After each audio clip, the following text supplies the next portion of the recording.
handicapped people, elderly people. As I said in my dear colleague earlier this week, if Republicans continue to hijack the rules of the chamber to prevent action on something as critical as protecting our democracy, then the Senate will debate and consider changes to the rules on or before January 17th, Martin Luther King Jr. Day. Over the course of history, Mr. President, the Senate has debated voting rights many times and done what was necessary to take action. But rarely did our predecessors face the sort of malice that now confronts our democracy from within. And one final point, the arguments from the other side, they're saying federalize the elections. That's in the Constitution, that federal elections can be determined by federal legislation. That's what some of our great post-Civil War amendments were all about.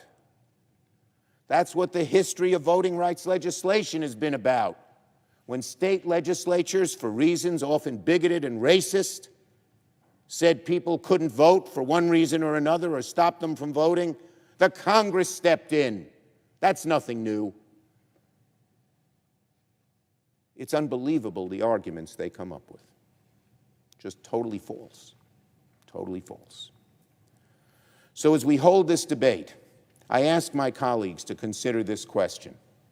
If the right to vote is the cornerstone of our democracy, then how can we Democrats permit a situation in which Republicans can pass voter suppression laws at the state level with only a simple majority vote, but not allow the United States Senate to do the same?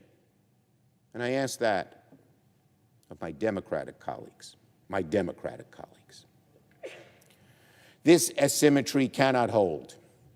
If Senate Republicans continue to abuse the filibuster to prevent this body from acting, then the Senate must adapt. The Senate always has.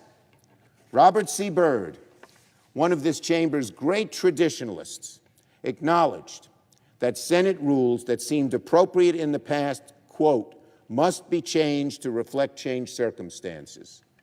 And boy, oh boy, do we have changed circumstances now with this abandonment of voting rights by the Republican Party and a willingness to let voters from one end of the country to the other be suppressed.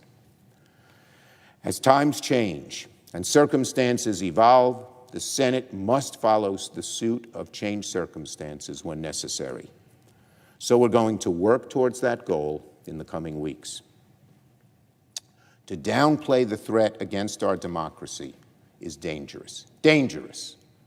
We have seen this in history forever. When people try to subvert democracy, when they use threats of violence to do so, if good people don't stand up, the democracy can wither. We cannot let that happen to our wonderful country. There is no better way to heal the damage of January 6th than to act so that our constitutional order is preserved for the future. If we do not act to protect our elections, the horrors of January 6th will risk becoming not the exception, but the norm. The stakes could not be higher, so we are going to move forward. I yield the floor.